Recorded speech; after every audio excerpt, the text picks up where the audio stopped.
back to my YouTube channel. Kembali lagi bersama saya, Miss Tony. Di vlog kali ini saya akan membahas diagnosa penyakit belas spasi, yang mana penyakit belas spasi ini pernah menyerang faktor kawakan yaitu Rano Karno. Tapi sebelumnya jangan lupa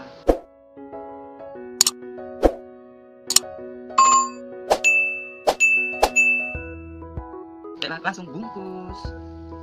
Oke, apa itu belas spasi? Apakah kalian tahu belas spasi? Apa itu belas spasi? Tulis di kolom komentar yang ada link di bawah. Oke, di sini saya akan menjelaskan belas spasi. Pengertian dari belas spasi itu sendiri adalah menurut Diana C. Baughman dan John C. Hartley 2000 dalam buku saku dari Brunner and Sudor mendefinisikan belas spasi atau paralisis parsial adalah kondisi yang diakibatkan oleh kerusakan saraf kranial ketujuh bagian perifer pada satu sisi yang mengakibatkan kelemahan atau paralisis otot parsial.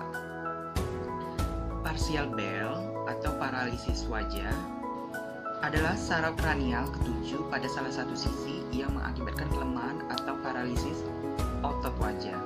Menurut Priguna Siddhartha tahun 1985 mendefinisikan bahwa belas spasi adalah kelumpuhan facialis perifer akibat proses non-superatif, non-neoplasmatik, non-degeneratif primer, namun sangat mungkin akibat edema jinak pada bagian nervus facialis di foramen stylomastoideus atau sedikit proksimal dari foramen tersebut yang mulainya akut dan dapat sembuh sendiri tanpa pengobatan.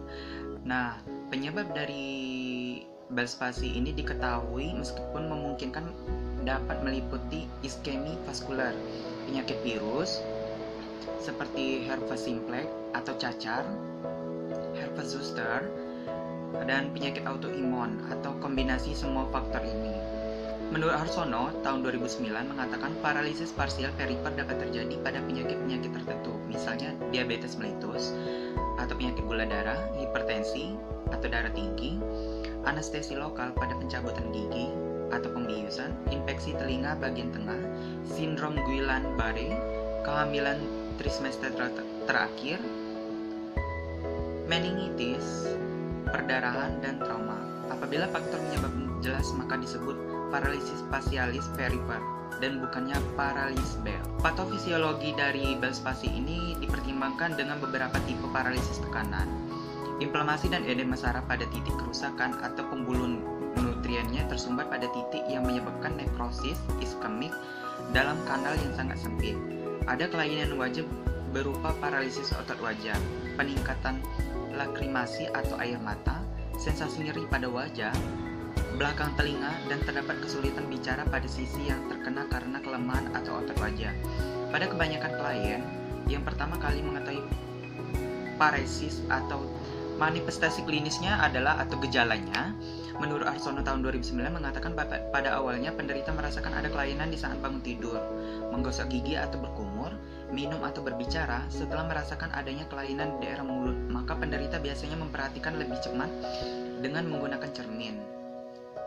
Mulut tampak mencong terlebih pada saat meringis, kelopak mata tidak dapat dipejamkan, atau lakoptalmos. Waktu penderita disuruh menutup kelopak matanya, maka bola matanya terputar ke atas. Penderita tak dapat bersiul atau menutup apabila berkumur atau minum makan air akan keluar melalui sisi mulut yang lumpuh. Selanjutnya, gejala dan tanda klinis lainnya berhubungan dengan tempat atau lokasi lesi. Maksudnya ada lecet. Lesi terbagi menjadi dua, yaitu lesi di luar foramen stylomastoideus, yaitu mulut tertarik ke arah sisi mulut sehat, makanan terkumpul di antara pipi dan gusi, dan sensasi dalam di wajah menghilang. Lesi di kanalis facialis atau melibatkan korda timpani. Gejala dan tanda klinis seperti pada hilangnya ketajaman pengecapan lidah. Hilangnya daya pengecapan pada lidah menunjukkan terlibatnya nervus intermedius, sekaligus menunjukkan terlibatnya nervus intermedius di daerah antara pons dan titik di mana korda timpani bergabung dengan nervus spasialis di kanalis spasialis, maksudnya di saraf ya ini. Nah, pemeriksaan diagnostik dari bel spasi ini setelah 10 hari, elektromiografi membantu memprediksi tingkat kesembuhan yang diharapkan dengan membedah kerusakan konduksi, sementara dengan interupsi patologis rambut saraf. Penata laksanaannya menurut Diane C. Baumann dan John C. Huxley tahun 2000 dalam buku saku dari Banner and Sudar mengatakan tujuan dari penata laksanaan adalah untuk mempertahankan tonus otot wajah dan untuk mencegah atau meminimalkan penyimpangan. Penata laksanaannya juga bisa dilakukan dengan cara menenangkan pasien bahwa tidak terjadi stroke pada dirinya. Selanjutnya mungkin diberikan terapi steroid untuk mengurangi inflamasi dan edema. Selanjutnya nyeri fasial di atas dengan analgesik atau pemasangan kompres hangat pada bagian wajah yang sakit. Maksudnya dikasih obat anti nyeri. Mungkin dilakukan stimulus listrik pada wajah untuk mencegah atrofi otot. Selanjutnya eksplorasi melalui pembedahan mungkin dilakukan jika digunakan kuat adanya tumor. Nah, diagnosa keperawatannya kita akan melakukan pemeriksaan head to toe. Di sini saya akan mengambil 3 diagnosa keperawatan, yaitu gangguan konsep diri atau citra diri yang berhubungan dengan perubahan bentuk wajah karena kelumpuhan pada satu sisi pada wajah. Yang kedua, ansietas yang berhubungan dengan prognosis penyakit, maksudnya cemas. Yang ketiga, defisit pengetahuan yang berhubungan dengan informasi yang tidak adekuat mengenai proses penyakit dan pengobatan.